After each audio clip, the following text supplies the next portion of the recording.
اعوذ باللہ من الشیطان الرجیم بسم اللہ الرحمن الرحیم۔ یہ خطبہ امام علی علیہ السلام نے لوگوں کو باطل کے خلاف جنگ پر آمادہ کرنے کے لیے فرمایا۔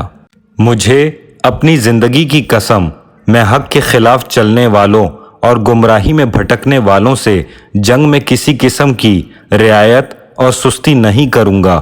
اللہ کے بندوں، اللہ سے ڈرو اور اس کے غضب سے بھاگ کر اس کے دامن رحمت میں پناہ لو۔ اللہ کی دکھائی ہوئی راہ پر چلو اور اس کے عہد کردہ احکام کو بجا لاؤ۔ اگر ایسا ہو تو علی تمہاری نجات کا ضامن ہے، اگرچہ دنیاوی کامرانی تمہیں حاصل نہ ہو۔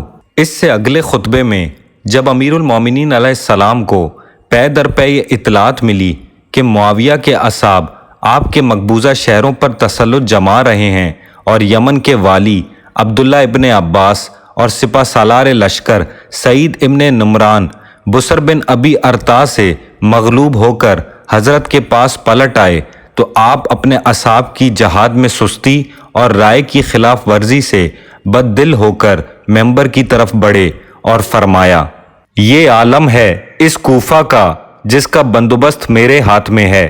اے شہر کوفہ، اگر تیرا یہی عالم رہا کہ تجھ میں آندھیاں چلتی رہی تو خدا تجھے غارت کرے۔ پھر آپ نے شاعر کا یہ شعر بطور تمثیل پڑھا: اے عمرو، تیرے اچھے باپ کی قسم، مجھے تو اس برتن سے تھوڑی سی چکناہٹ ہی ملی ہے جو برتن کے خالی ہونے کے بعد اس میں لگی رہ جاتی ہے۔ مجھے یہ خبر دی گئی ہے کہ بسر ابن ابی ارطا یمن پر چھا گیا ہے۔ باخدا میں تو اب ان لوگوں کے متعلق یہ خیال کرنے لگا ہوں کہ وہ عنقریب سلطنت و دولت کو تم سے ہتھیا لیں گے، اس لیے کہ وہ باطل پر متحد و یکجا ہیں اور تم اپنے حق سے پراگندہ و منتشر۔ تم امر حق میں اپنے امام کے نافرمان اور وہ باطل میں بھی اپنے امام کے مطیع و فرما بردار ہیں۔ وہ اپنے ساتھی معاویہ کے ساتھ امانت داری کے فرائض کو پورا کرتے ہیں اور تم خیانت کرنے سے نہیں چوکتے۔ وہ اپنے شہروں میں امن بحال رکھتے ہیں اور تم شورشیں برپا کرتے ہو۔ میں اگر تم میں سے کسی کو لکڑی کے ایک پیالے کا بھی امین بناؤں تو یہ ڈر رہتا ہے کہ وہ اس کے کنڈے کو توڑ کر لے جائے گا۔ اے اللہ، وہ مجھ سے تنگ دل ہو چکے ہیں اور میں ان سے، وہ مجھ سے اکتا چکے ہیں اور میں ان سے، مجھے ان کے بدلے میں اچھے لوگ عطا کر اور میرے بدلے میں انہیں کوئی اور برا حاکم دے۔ خدایا، ان کے دلوں کو اس طرح اپنے غضب سے پگھلا دے جس طرح نمک پانی میں گھول دیا جاتا ہے۔ خدا کی قسم، میں اس چیز کو دوست رکھتا ہوں کہ تمہارے بجائے میرے پاس بنی فراس ابن غنم کے 1,000 سوار ہوتے۔ ایسے اگر تم کسی موقع پر انہیں پکارو تو تمہارے پاس ایسے سوار پہنچیں جو تیز روئی میں گرمی کے ابر کی مانند ہیں۔ اس کے بعد امام علی علیہ السلام منبر سے نیچے اتر آئے۔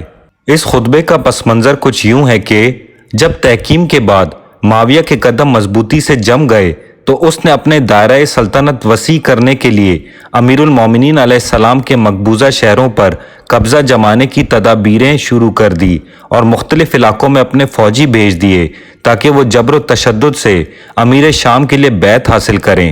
چنانچہ اس سلسلے میں بسر ابن ابی ارطا کو حجاز روانہ کیا، جس نے حجاز سے لے کر یمن تک ہزاروں بے گناہوں کے خون بہائے، قبیلوں کے قبیلے زندہ آگ میں جلا دیے اور چھوٹے چھوٹے بچوں تک کو قتل کیا، یہاں تک کہ عبداللہ ابن عباس والی یمن کے 2 کمسن بچوں قسم اور عبد الرحمن کو ان کی ماں حوریہ بنت خالد کے سامنے ذبح کر دیا۔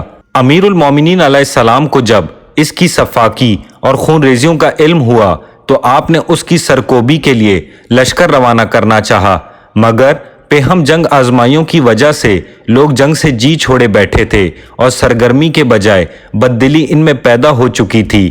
امام علی علیہ السلام نے جب ان کو جنگ سے پہلو بچاتے ہوئے دیکھا تو یہ خطبہ ارشاد فرمایا، جس میں انہیں ہمیں تو غیرت دلائی ہے اور دشمن کی باطل نوازیوں اور ان کے مقابلے میں ان کی کوتاہیوں کا تذکرہ کر کے انہیں جہاد پر ابھارا ہے۔